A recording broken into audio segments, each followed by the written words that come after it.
Fire-type Pokemon are some of my favorites, so I wanted to see if it was possible to beat all of Pokemon Legends Arceus using only fire types. With all of these extra rules on top to make the challenge even harder, could we burn through Hisui, or would we be burnt out? Well, let's find out. After falling from a giant hole in the sky, we awaken on the beach and are met by Hisui's greatest mind, Professor Laventon. Oh god, you just fell out of the sky. Are you okay? Do I look okay? Concussions aside, we soon find our phone on the beach with a message from Arceus, and that is... Burn everything. But before we can be a true fire starter, first, we need to find our fire starter. And thankfully, straight away, we can find ourselves a Cyndaquil. Despite being the most underlooked and forgotten fire-type starter ever, this little guy is exactly what we need. So, I quickly catch it, and now we have our very first fire type. Ah, I see you caught my Cyndaquil for me. Your Cyndaquil? What do you mean? Yeah, it's my most treasured Pokemon. Can you give it back now? Give what back? I have no idea what you're talking about. With our stolen starter now secured, Laventon guides us to Jubilife Village, which is entirely built out of some very flammable looking wood. How awfully convenient. Once in the village, we're introduced to the locals, like Akari, who is less than pleased to meet us, as well as Benny, the potato mochi expert. Well now, Pyro, aren't you awfully suspicious? I have no idea what you're talking about. We also meet Silene, head of the Survey Corps. For some strange, unknown reason, she's suspicious of me. So, we're only allowed to stay in the village so long as we can prove our worth. So, with our first objective set, it was time to head out. But before we do, I want to know, out of all the fire-type starters, which one is your favorite? Does anyone out there love Cyndaquil? I need to know, for science. Anyway, now we head out into the Obsidian Fieldlands. Our goal here is to catch these 3 Pokemon. But why would we want to catch some filthy non-fire types? So instead, I decided to start some fires, scorching Bidoof with an onslaught of embers, establishing our dominance. I think you were tasked with catching a Bidoof, not defeating it. Oh, catch Bidoof. I thought you said cook Bidoof. You want some? Ultimately though, we have no choice but to quickly catch these Pokemon, proving ourselves to the Survey Corps and clearing our first mission. After changing into our pathetically lame new uniform, we head over to meet the head of the Galaxy team, Kamado. You know what, Pyro? I was a little suspicious at first, but I really hope that you can bring some prosperity to our village. You got it, Kamado. I can't wait to burn everything to the ground. Wait, what? Oh, actually, burn everything to the ground actually means to bring prosperity in my home village. Well, that seems totally reasonable. Welcome to the village, Pyro. Now that we've been accepted into the village, it was time to ditch these lame clothes in favor of something far more fitting. There we are, much better. With a red-hot haircut and a fiery outfit, now we were ready to take on Hisui. And our first opponent is Akari, who challenges us to a battle. And she's only got a single pathetic Pikachu, so this should be a breeze, right? Well, her Pikachu immediately attacks, hitting us with a Thunder Shock that also paralyzes me before I've even had the chance to do anything. Our Cyndaquil retaliates with Ember, but it's not enough to KO Pikachu. And after being fully paralyzed, we have no choice but to watch on as Akari brutally slaps Cyndaquil into the dirt. Wow, you're a lot weaker than I thought, Pyro. How dare you? If we were back in my time, I'd have a few other attacks in my arsenal. But instead of lingering on how pathetic it is that we lost our very first battle, I'd rather linger on some free games, courtesy of our sponsor, the Epic Game Store. The Epic Game Store is a must-have on any PC, because besides their huge catalogue of titles, they're also giving out free games every single week. And one of the best games you can play there is Genshin Impact, the globally popular action RPG. Set in the magical world of Teyvat, players explore, complete quests, and harness the power of 7 different elements in combat. The game is also completely cross-platform, meaning that you can play Genshin Impact across multiple devices without losing any progress. The recent 5.0 patch introduces new quests and new characters, including the Hydro user, Moalani, and Kinich, the Dendro user. And for a limited time, players can also choose one of these 5-star characters to receive at no cost. This major update also allows players to access the new Archon of Natlan content much earlier in the story, so it's accessible to both new and experienced players. And by playing Genshin Impact through the Epic Game Store, you can use the code EPICGENSHIN2024 to receive all of these bonus items in-game. On top of that, on any purchases, you'll also earn 5% back through Epic Rewards. So, click my link in the description to download the Epic Game Store to get yourself some free games and join the growing community on Genshin Impact. Despite starting with a fresh 0% win rate, that was about to change, as after returning to the Obsidian Fieldlands, it was time to gain back our confidence. Straight away, we can take on Mai of the Diamond Clan, who only has this cute, harmless little Munchlax, and oh dear. Our attacks barely leave a scratch on this chubby toddler, while its strong style rollout immediately flattens our Cyndaquil. This is horrible. We can't even beat a single electric rat or a literal baby Pokemon. How are we even going to stand a chance against the rest of this game that has some of the hardest battles in the entire Pokemon franchise? But for now, clearly, we needed to boost our firepower. First, by training up our Cyndaquil against the wild bugs in the Fieldlands, we can gain a few levels to power up. Although, under my rules, we can't overlevel our Pokemon beyond the highest level of the next boss. So, we can't just turn Cyndaquil into a god to win. Instead, we needed to add a new member to the team, and I had just the Pokemon in mind. Ponyta. Is it a horse or is it a pony? There's no real way to tell. Regardless, it's definitely a fire type, making it perfect for our team. After continuing to incinerate the local Pokemon population, our team was leveled up and ready for a rematch. With our much improved team, we galloped back to Mai, and this time, our upgraded team still lost? Seriously, this Munchlax is a menace. It's got solid defense stats for the early game, and its only damaging move just happens to be super effective against us. While we can bring it to half HP, the second it starts building momentum with rollout, we just get bowled over. This challenge is already so grueling. After going back to the drawing board and losing yet again, our fourth attempt goes much better, as now Ponyta knows the move Double Hit, which, in this game, increases the power of physical moves by 50%. By combining this with an agile style attack followed by a strong style one right after, we can bring Munchlax deep into the orange health range before Ponyta falls. And at this range, once Cyndaquil emerges with a single strong style quick attack, we finally finish the dreaded Munchlax, giving us a hard-earned victory against the first mandatory fight of the entire game. And let me tell you, things were going to get so much worse. With the horrors of Munchlax now behind us, thankfully, our next major fight is against Kricketune. It's still a strong alpha Pokemon, but it's also a very flammable bug. So, after Cyndaquil warms it up a little, Ponyta can burn up the buggy menace into ashes. With our fire types having conquered the first two bosses, we return to Jubilife Village on our victory lap, where we meet Adaman and Polina, the respective leaders of the Diamond and Pearl clans. And to be honest, I don't trust either of them. Adaman resembles a dangerous shade of aquatic blue, and Polina seems to be wearing a bunch of floaties. As a fire type trainer, I do not feel safe around these two. Anyway, they argue for an eternity, and I can't help but feel a rising urge to burn down both of their villages. But once they're done, Kamado informs us that the noble Cleavor is running rampant and needs to be stopped, assigning the task to me.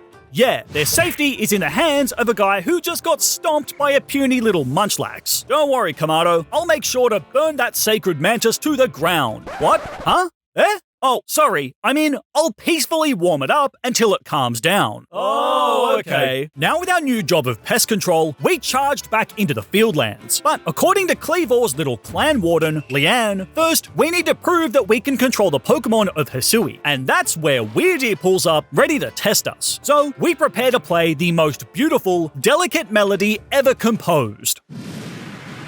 Having seen our fiery song, through a fear of being turned into cooked steak, Weirdeer is tamed, giving us a sweet ride to use for some drive-by arson. And check out this sweet shortcut we can take with our new Psychic Deer. Did you just plunge our guardian Pokemon off a cliff? It was obviously a shortcut, Irida. Don't be such a whiner. That was our sacred guardian Pokemon. And now it's a high-quality glue. Isn't the circle of life just wonderful? The furious Irida forces us into a battle, and what Pokemon does the oh-so-wise clan leader use to try and stop my fire types? A Glaceon. Great idea, clan leader. Her Glaceon gets absolutely incinerated by Cyndaquil. It's not even close. But what's even better than turning her Pokemon into a puddle is that after the battle, our fire starter can get even hotter, evolving into Quilava. With Irida defeated, now we're clear to finally enter the Noble's Den, facing up to the mighty Cleavor. But honestly, it's a pathetic insect. There's no way that it can possibly stand up to us.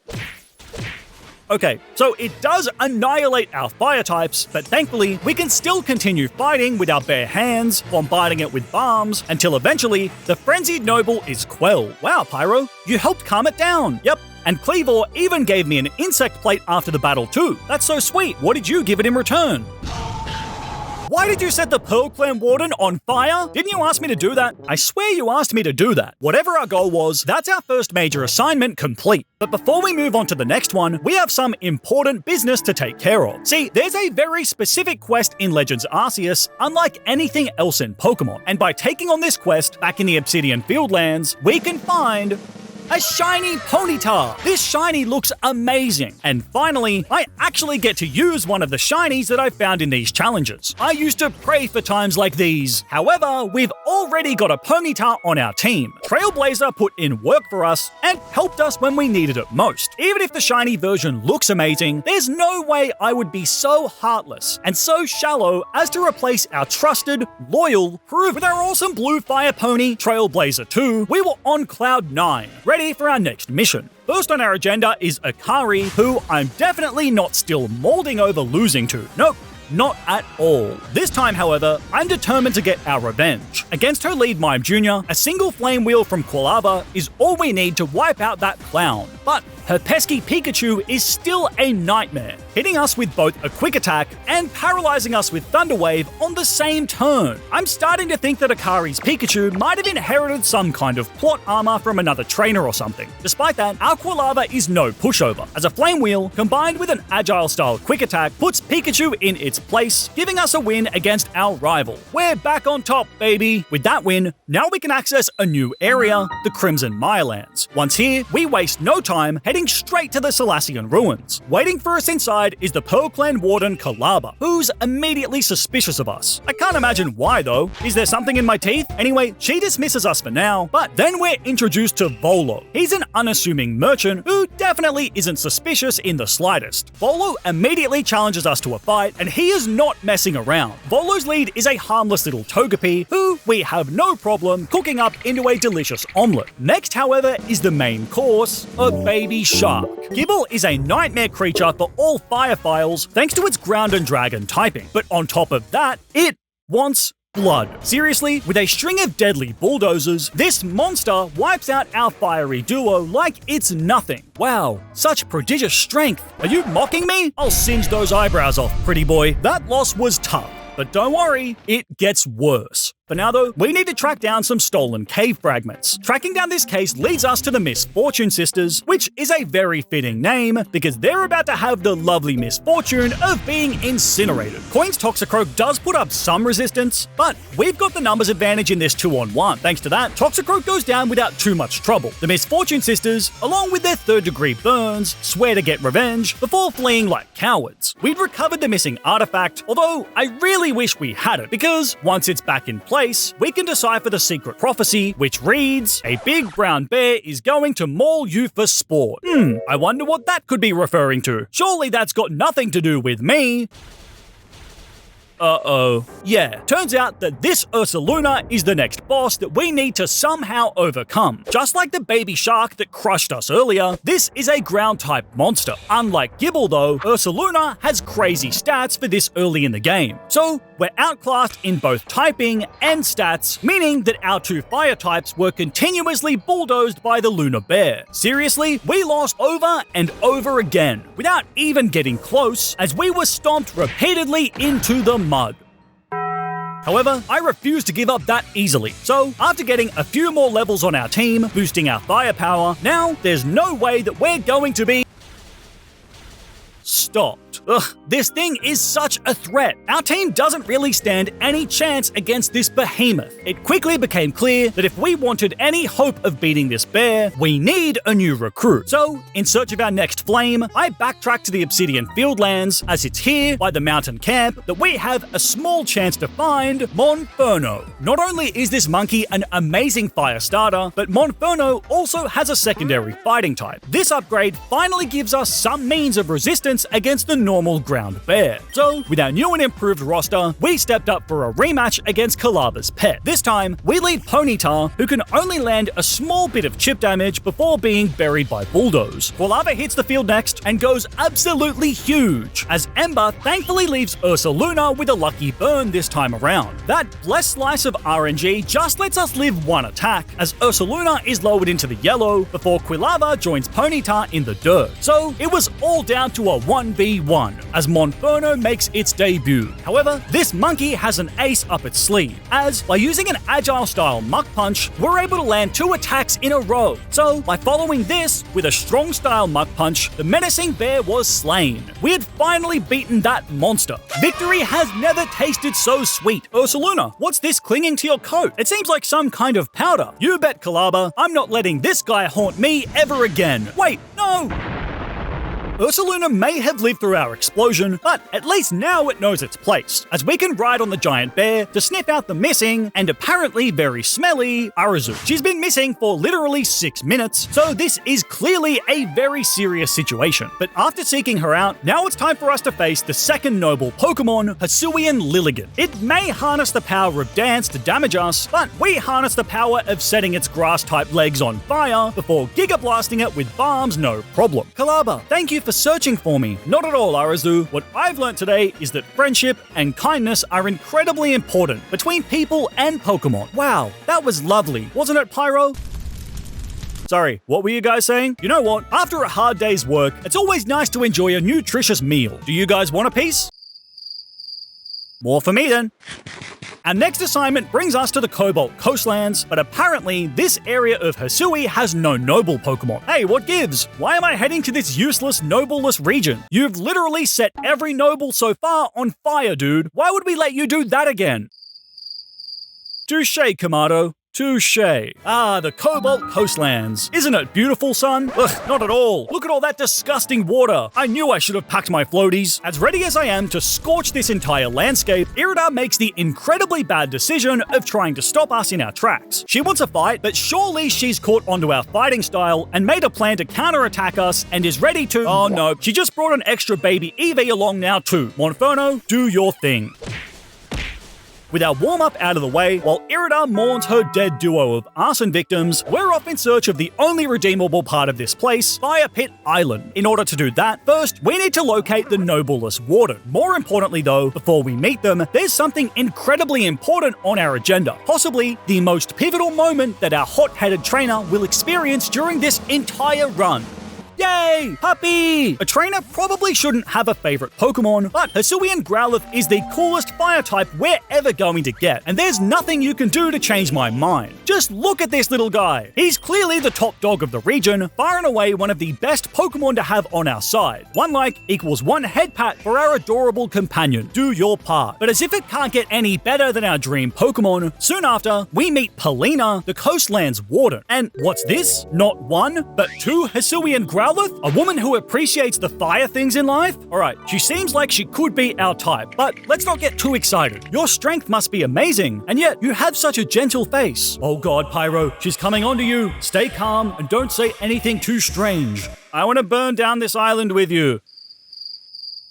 Wait, what? Goodbye. Having successfully demonstrated our masculine charm to Polina, we can thankfully distract ourselves by recruiting another member to the team, as nearby, we're able to find a Vulpix. Now our team of mostly physical firefighters finally has some special firepower added to our repertoire. Still though, not as good of a member as Growlithe. Anyway, we're back to our objective of reaching the hotspot of the Coastlands, which requires us to meet with another local resident, Iscan. And unlike the heavenly Polina, I hate this guy. He's a cowardly loser with a pet fish, and frankly, he's a total beta when compared with our Chad demeanor. There's no way this dude could charm anyone. However, it's him who we have to work with. So, after temporarily fetching ourselves a Dusclops, we let that ghost cook before heading to the coastland shores to regretfully work with a giant fish, Basculegion. Before that though, Polina appears. Now's our chance to show our soft, caring side by making peace with the giant fish. That's gotta earn us some brownie points for sure. Hey Polina, that looked pretty cool, right? Doesn't it just make you, I don't know, want to set Jubilife on fire?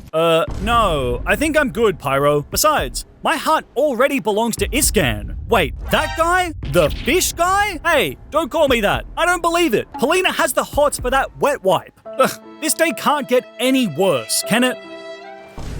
It's about to get a lot worse, isn't it? Yep. Of course. Like my strange rash that probably requires medical attention, this trio just won't go away. Not only do they threaten us, but they even steal one of the Growlithe too. Stealing a puppy? They've gone too far this time. This is horrible. This is terrible. This is... Wait, if we can get Growlithe back, maybe we can win Polina's heart. I've got to get this puppy back, like my life depends on it. Alright, Basculegion. I don't like you, and you don't like me. But if we work together just this once, I promise I won't make sashimi out of you. Now let's go get that dog. We push through the treacherous oceans of Hisui, passing by the disgusting creatures of the sea, before pulling up to the shores of the volcanic rock known as Fire Pit Island. And you know what? I kinda like it here. Central heating, and lots of lava. It's a pyromaniac's paradise. Yep. I can see me and Polina retiring here one day. However, there are some squatters on my volcanic island paradise as we confront the Kanka sisters. While they only carry a few Pokemon each, not only are they incredibly powerful, but we have to face them all in a row, making this fight incredibly difficult. Well, okay, that's not entirely true. Clover must have gone to the Irida School of Team Building as she decides to lead with an Abomasnow on a volcanic island against a Fire-type specialist. Nice idea, bro. A supercharged Fire Fang from Growlithe is all we need to melt down the giant snowman. How did I lose? Oh dear. I think Clover might be even dumber than Ash Ketchum. Next up to the plate is Coin, who we already beat previously when helping Kalaba. So I expected this to be a piece of cake. Except I couldn't be more wrong, because now this venomous frog knows Mud Bomb, which not only explodes all over our Growlithe, but in Legends Arceus, it also raises evasion, meaning that while our Vulpix should wipe it out with extra sensory, we miss our attack. And from here, this fight is a disaster. Our team doesn't have the firepower or accuracy to keep up, meaning that Coin literally clutched an ace 1v5.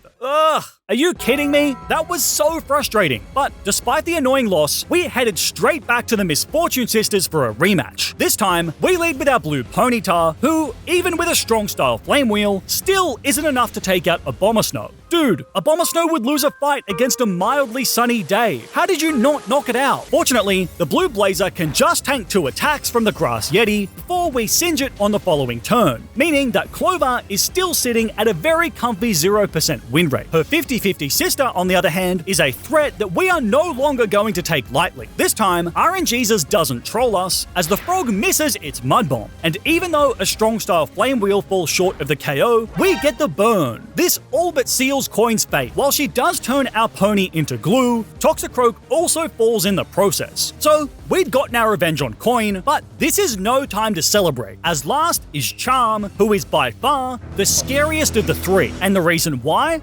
Her Rhydon. This thing has a huge attack stat, and its typing is so dangerous against us. I'm getting some severe ground-type PTSD. Despite that, our fiery luck continues as Quilava gets a very lucky burn with Ember. This allows us to not only live a Bulldoze, but also perfectly sets things up for Vulpix, as our Super Fox knows the move Hex, which does increased damage to statused opponents. An Agile-style attack brings Rhydon into the red, before another one on the following turn finishes the ground-type menace. Although that was just an appetizer, as the main event is Gengar. And let me tell you, this ghost is terrifying. It immediately hits us with a powerful Sludge Bomb, and we just survive. After that, the elder sister makes the poor decision to use Hypnosis, and while it does land, our Vulpix immediately brushes this off like an absolute king. With one final strong-style Hex, Gengar is exercised into oblivion, giving us an enormous win in our rematch with the Misfortune Sisters. The criminal trio insist on continuing to fight, but Polina's small Growlithe takes matters into its own hands, evolving into this Chad Hisuian Arcanine. Unfortunately though, Arceus has it out for us again, striking it with Lightning and enraging Arcanine. After which, Iscan once again showcases his pathetic, fishy cowardice, giving us another chance to show off in front of our future wife. That said, this noble Arcanine is a beast. We don't have a type advantage in the noble fight this time around, meaning that this could be deadly. And let me tell you, Arcanine is no pushover. Its attacks run right through us, even causing us to black out at one point. Sometimes, too much fire is a little excessive, even for a pyromaniac like me. We're up for the challenge of beating fire with fire. On our second attempt, our team continues to get crushed under the weight of the Rocky Doggy. However, our numbers advantage thankfully allows us to overpower it, and with an onslaught of Naybombs, we eventually calmed the giant pup. We had saved one Rocky Doggy, then calmed another, saving the day. Surely that's gotta impress Polina. Wow, Iscan, you were amazing. Thank you for all your help. What? I did all of this? Name one good thing that fish boy did. Didn't he help you to get to this island in the first place? Okay, name several other things that fish boy did. Just go home, Pyro, and stop calling me fish boy. Whatever. It truly is a sad day to be hot and single in this local area. Although, we do at least get a consolation prize, as we can catch ourselves a magma by the volcano. And you know what? I don't need that Polina at all. I've got the only Polina that I need right here. Wow, Pyro. It seems like you've been keeping busy helping everyone around Jubilife. What can I say, Professor? I'm a lovely guy. Anyway, anyone up for some fish tacos? Pyro, where did you get that fish meat? Our heart may have been broken, but our fiery determination was still intact. So we set off for our next mission, located in the Coronet Highlands. But it's this mission that we meet him, Melly. Oof, smells like fireworks and broken hearts in here. I presume it's coming from this ugly freak? Oh, I'm going to enjoy singeing off your eyebrows, Melly. Melly might be an antagonistic jerk, but he's also a part of the Diamond Clan. So Adaman stands up for him and challenges us to a battle outside Jubilife. However, it looks like a third person enrolled into Irida's class, because Adaman's carrying a Leafeon. It's like these losers want us to make a bonfire out of their teams. Great F, you failed. Anyway, before we head off, Sensei Irida and her flaming Glaceon introduce us to Ingo, our travel companion for the next noble. Ingo's a bit like you know. Really? Did he also try to set the Jubilife Hospital on fire? Pyro, we need to time for the next mission. Now we were ready to head out into the Coronet Highlands. Unfortunately, we only get to have fun burning the wildlife for all of 7 seconds before Melly makes his reappearance. I'll tell you what, Pyro, you're punching well above your weight if you want to try and tackle Electrode. No way, you purple-haired freak. I'll easily handle you and the Noble. Ha, don't make me laugh. You couldn't even beat Coin on your first try. Coin! Okay, this guy is really starting to set off my fuse, and to make matters worse, he stole and extinguished the torches from inside this cave. How dare he waste such beautiful flames? That was strike 3, and now it was time to seek vengeance. After exiting the cave, we immediately square up to Melly for our first battle against him. Fortunately for us, he's only got one stinky skunk at his disposal, meaning that even with its level advantage over us, we can gradually wear it down, taking it out on our first try. Ha! Take that, Melly! Fire types rule! Dude, did you name that one after one of our wardens? Sorry, Ingo. I'm trying to find out who.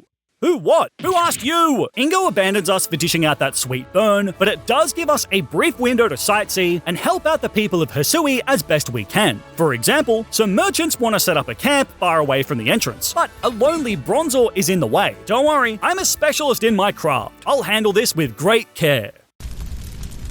Pyro, I heard about what you did to that poor Bronzor, and honestly, I don't think you're mature enough to take control of Sneasler. Me? Immature? I'll show you just how mature I am by reacting to your mild criticism with violence. Prepare to fight. Ingo leads with his Machoke, who is able to clobber our Quilava with the combination of Bullet Punch and Double Edge. However, our Vulpix is able to Mind Crush that Chad with Extra Sensory no problem. However, then Gliscor hits the field, and I felt a chill run up my spine. It's already concerning after it clears out our Fox with a Mud Bomb, also causing it to become obscured, making my PTSD run wild. Because, of course, Magma comes out and misses its Fire Punch. Can this fight get any worse? I hate everything. Sorry, Pyro. Looks like you can't handle the heat. Shut up, Ingo. I swear to Arceus, if someone makes fun of me one more time, I'll... Hey, Pyro, I just spoke to Polina and heard everything from her. Ha! I can't wait to tell everyone in the Diamond Clan that you lost to Iscan.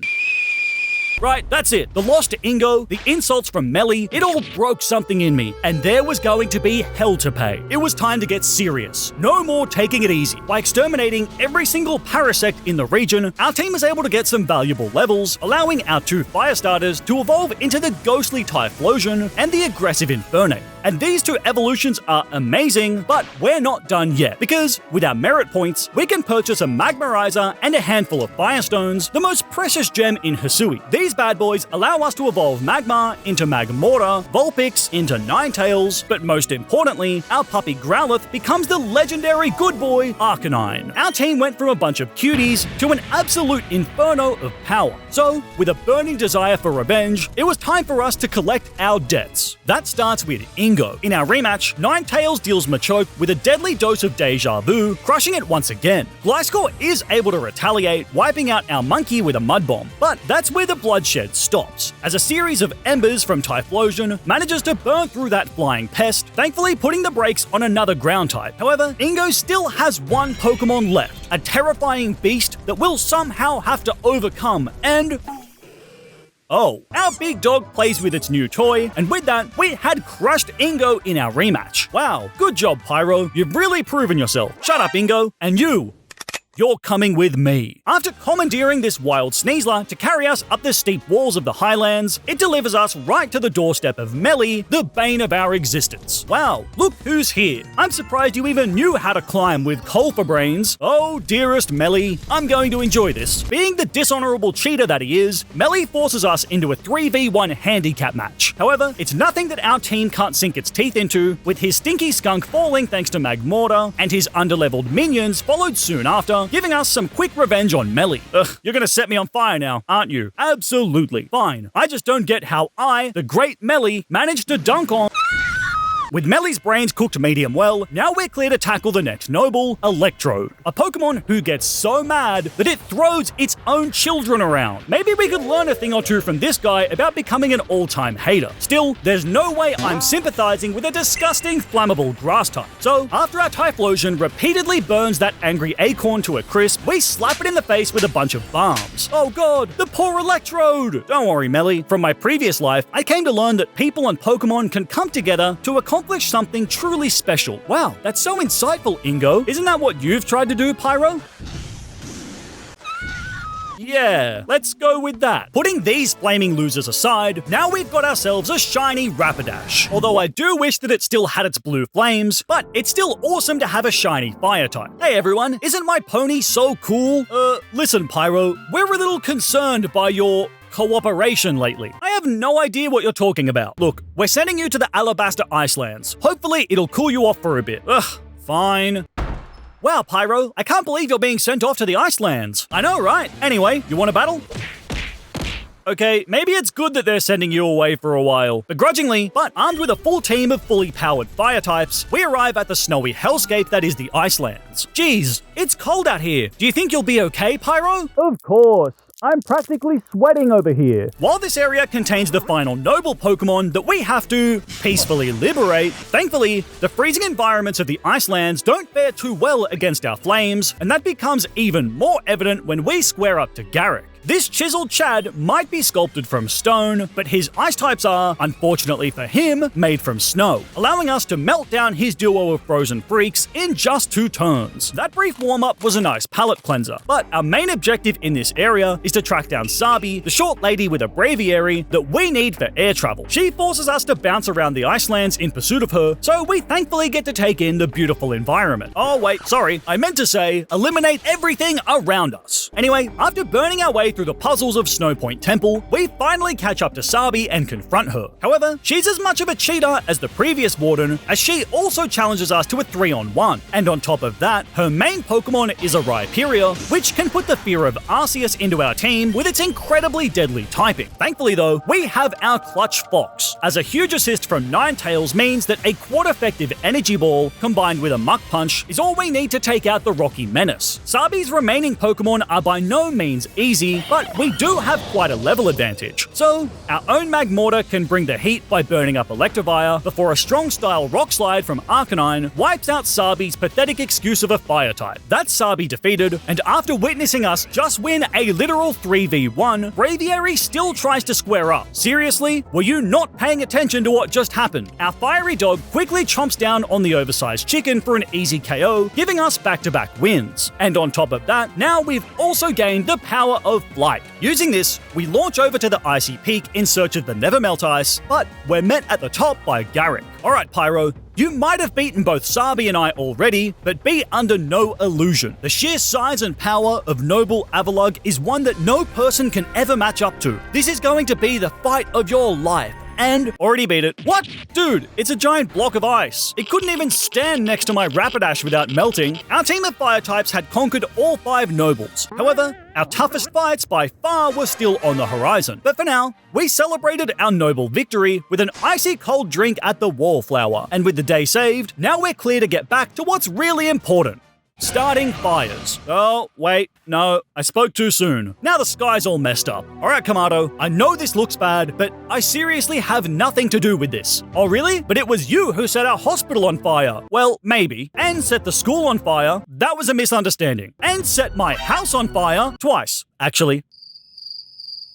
That's it! You're a fiery demon who needs to leave this village for good. So, our own people have abandoned us. For some reason that I can't imagine why. Life is so unfair. I'm gonna make God pay. And thankfully, in our darkest hour, the ever-so-kind Volo appears. I don't know why he's helping me, but I'll need all the allies I can get if I want to set God on fire. After strategizing with Volo, we hunt down the mysterious Madame Cogita, who advises us to build the Red Chain to gain control of the gods of time and space, which of course, summons Tweedledee and Tweedledum. They insist on trying to help us for some reason, but I can only stomach one of them, so I'm just gonna pick Adaman. I still don't trust your floaties, Space Lady. With our plan of constructing the Red Chain now in motion, we head on our trail to save the world. First, by confronting 3 Alpha Pokémon before meeting with the trio of Lake Spirits. While Uxie demands that we go through some quick maths, and Azelf just wastes our time, at least Meesprit is a little more interesting. Child, I will now read your mind to see how pure you truly are. Oh my god, what was that? You can have the chain fragment. Just get out of my house, you disgusting freak. Psychological torture aside, we quickly crafted ourselves the Red Chain. However, we soon learned that the commander intends to go and fix the sky by punching it or something. And since he kicked us out of the village, as far as I'm concerned, he can suck eggs. However, by saving him, we could earn our way back into the village, clearing our path for more arson adventures. So, it was time to go and save the commander. Hey Pyro, how you doing? You know what, Volo? I'm doing great. Nothing could possibly ruin my mood right now. Hey, Pyro, die, villainous melee! So, we begin the long, treacherous journey towards the summit to save the commander's life. Unfortunately though, we have a bit of a situation here. You turned your nose up at every meal I made you. For coal? My potato mochi is unparalleled, and you snob me to eat coal? I'm going to teach you a lesson. Benny, now a vindictive ninja, for some reason, forces us into a battle. And this fight is not easy, as Benny's cooked up an insanely strong team. His lead Miss Magius instantly demonstrates this, getting the jump on our big red dog with a power gem. However, we can respond with 2 quick agile-style crunches that just allow us to draw first blood. Second is Sneasler though, and this Pokemon is utterly ridiculous. It hits us with 3 attacks back to back to back. That has to be illegal. Do something, Officer Jenny! Those cheating tactics sent our puppy to the pound. Thankfully though, we can immediately respond with Ninetales, who can Mind Crush Sneasler with a quite effective extra sensory. This leaves Benny with a pair of Gardevoir and Gallade. 2 deadly Pokemon. However, neither of them can withstand the wrath of our spooky starter, as 2 Shadow Balls from Typhlosion clean them both up no problem. Alright Benny, how about you eat this?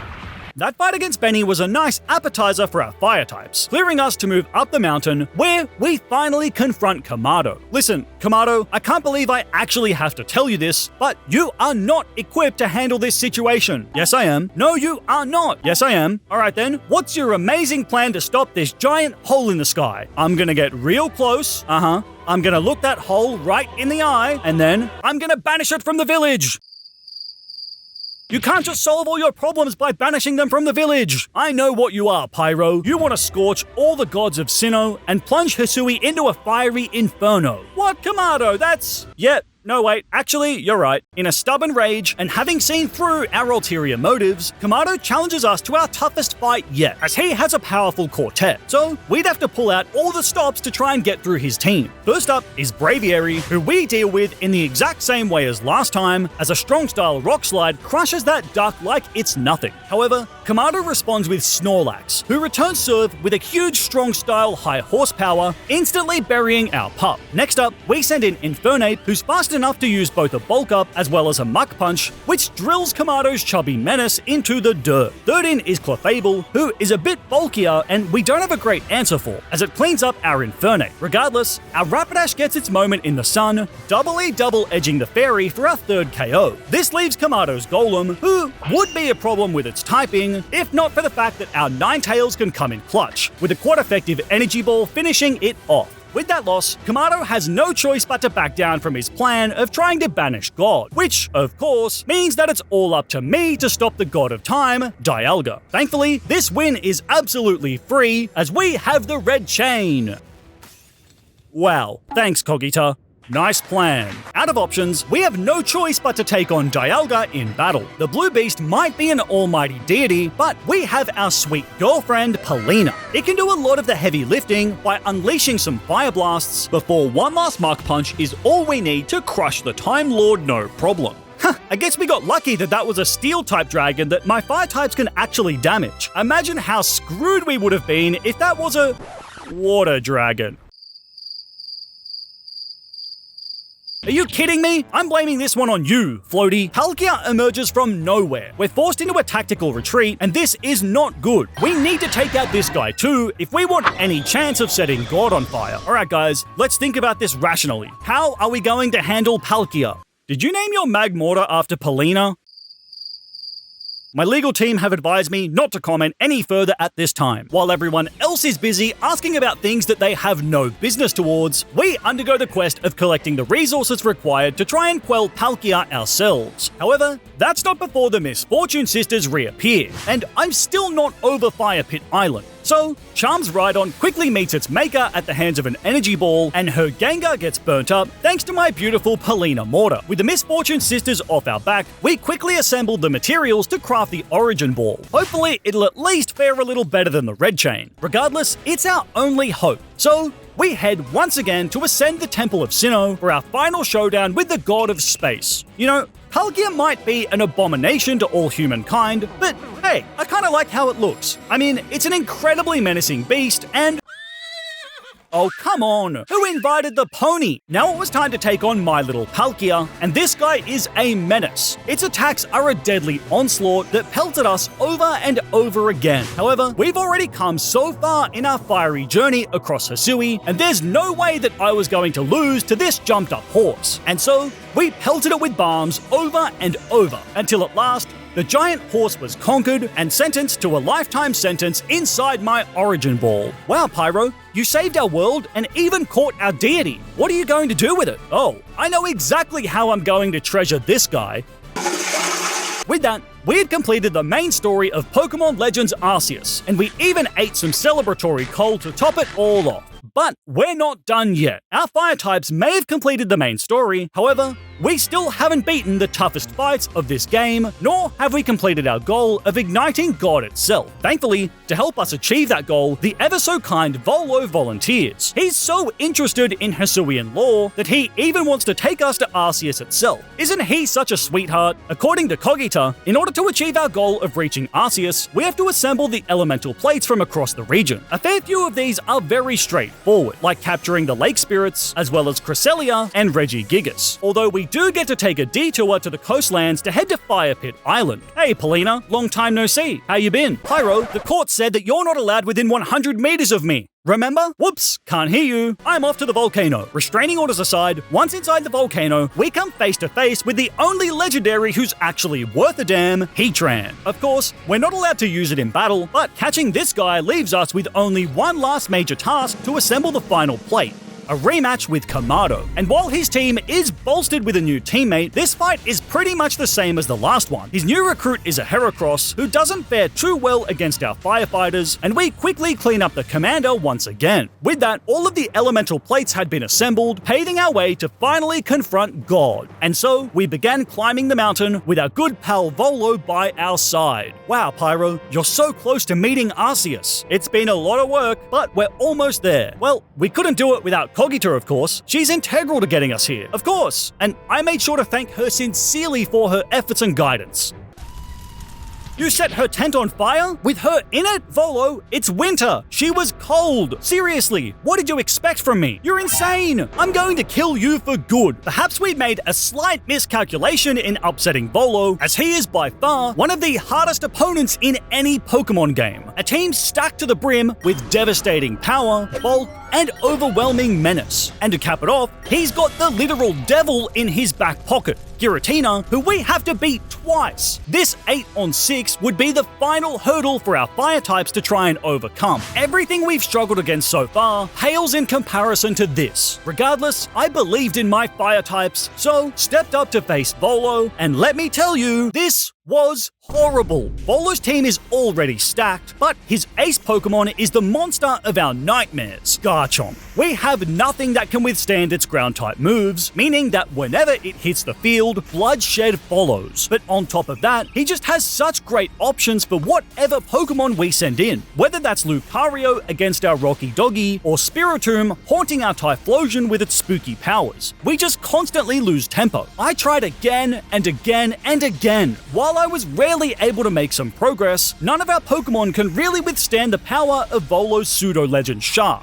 This thing is a massacre machine, and so my losses continued to pile up. This left me with no choice but to head back to the drawing board. I tweaked my strategy by improving the movesets of my team, as well as throwing Grip Rocks at my Pokemon, which somehow makes them stronger. All of this had boosted the capabilities of our team. And so, with fire in our hearts, matches in our pocket, and determination in our eyes, we stepped up to Volo once more for this attempt. Volo leads with his Spiritomb, who can usually withstand quite a few attacks, but our Rapidash knows the move Double Hit, which boosts the power of our physical moves. And this clears us to clean up the collection of souls with 2 Flare Blitzes. This, of course, brings out the demonic Garchomp, who, to the surprise of no one, sends Rapidash to the glue factory in a single shot. This thing is a nightmare, and we need to deal with it ASAP. Thankfully, this is where our fiery good boy, Arcanine, comes in clutch with its new move, Outrage. A super effective dragon move that does huge damage. Not only does it do over half, but in Legends Arceus, it does more damage each time you use it. So, as Volo foolishly heals his Garchomp on the next turn, another Outrage wipes out the deadly Garchomp in a single shot. Despite slaying the big boss, Lucario immediately fires back, getting the revenge KO onto our Arcanine, who has put in an absolute shift in this battle. From here, our Ninetales can retaliate with a flamethrower to finish Lucario, before somehow withstanding a rock slide from Volo's very own Arcanine. To keep Ninetales alive, we switch into Infernape and boost our stats with a Bulk Up before getting some absolutely absurd luck as Volo misses a rock slide. This means that a Bulldoze can wipe out that puppy, but this brings in Togekiss, who is so dangerous. Not only is it bulky, but it becomes even scarier after a Calm Mind boosts both its major stats. Regardless, I still fire off a Flare Blitz for decent damage, but it's not enough as Infernape falls to an Air Slash. We follow up with Magmortar, who does bring it into the red, however, more importantly, also gets the burn. This is huge, because while 2 Air Slashes do still spell the end for Polina, the residual burn damage finishes off the Fairy-type chicken. This leaves Volo with only his Roserade, who can't even withstand a single flamethrower from Ninetales, meaning that we've finally beaten Volo's insane team. Normally this would be cause for celebration, however the battle doesn't end here, as this cowardly freak Volo then summons the god of the underworld. But we've already done the hard part, and oh dear God, we needed so much luck just to make it that far, and it was still all in vain. We couldn't even do a crumb of damage to Giratina, and unfortunately, this would happen again and again. Gradually, I started to more reliably make it past Volo's main team. However, once Giratina awakened, we would just get crushed every single time. And that's not even including the attempts where Garchomp just ran rampant. With all of these losses, I was seriously starting to lose faith in our Fire-type's chances. But I had one last idea. We needed the best team possible, and to do that, we had to grind out grit rocks, maxing out our team's effort values. Now, our team of fire types were as strong as they were ever going to get, so this was our last chance to taste glory. Let's do this. On this attempt, our extra grit levels make a noticeable impact, as Infernape cleans up Spiritomb with a bulk-up boosted Raging Fury. This boost also helps our defenses, allowing us to withstand Garchomp's attacks decently well, putting in a strong Drain Punch before falling. This clears us to set up a Calm Mind with Ninetales, who can now comfortably clear out Garchomp with an Energy Ball. And luck is on our side, as Volo's Arcanine continues to miss Rock Slide, as we switch into Magmortar to hit a strong set of Bulldozers for the easy KO. Fourth in is Lucario. However, a strong style Fire Blast melts down the Steel type before Roserade quickly suffers the exact same fate. Despite Togekiss managing to pick up the KOs onto both Magmortar and Rapidash in quick succession, Arcanine does finish off the fight with an Iron Head. Once again, Volo's core team was crushed. However, this is looking incredibly rough, as we only have 3 Pokemon left to take on Giratina. Thankfully, our Grit Rocks continue to put in work, as Ninetales now outspeeds Giratina. This clears us to set up a Calm Mind, which, in turn, enables us to survive 2 Earth Powers. A Shadow Ball does just shy of half, before Giratina charges up another Earth Power, and we somehow survive! This is amazing, as a Shadow Ball can finish off the first phase, and oh, are you kidding me? Giratina survives on a Slither, allowing it to just edge out the first KO of the fight. Thankfully, Typhlosion can finish off what Ninetales started, but now we have to face Giratina's Origin form, who fires off a huge Shadow Force, and we survive on only 13 HP. We're in a decent spot, but it's not over yet, as this move also boosts Giratina's evasion. Still, a Calm Mind means that we can boost our firepower, as a Shadow Ball deals enormous damage. And it's here that we luck out huge, as Giratina misses its Shadow Force. Thanks to that, we can easily finish it with a Shadow Ball ourselves, but we miss too! As a result, Giratina manages to finish Typhlosion, putting us in a dangerous spot. Now, it's all down to Arcanine versus Giratina, and considering that Giratina knows Earth Power, we need some blessings from RNGesus. By using a regular Rock Slide, we can move twice in a row, meaning that this is the best shot we've got. So, we roll the dice, and Rock Slide connects. Please, take Giratina out! No! We were so close! But we still have one move up our sleeve. So, we fire off a Strong Style, Flare Blitz, and yes, it connects! It had taken us countless attempts, but after so many failures, we had finally done it. Our fire types had somehow crushed Volo's overpowered team of giants. And so, with our newly acquired Azure Flute, we summoned the Stairway to the Stars, where we finally come face to face with God itself, Arceus. And thanks to the power of our balms, we quickly exacted our revenge onto God for sending us back in time, before setting its meaty carcass on fire, while also creating a nutritious meal in the process. With that, we've beaten all of Pokemon Legends Arceus using only fire types. Jump into this video next for more Pokemon content, and like the video to give Growlithe a well-deserved head pat. Take care, and I'll see you in the next video.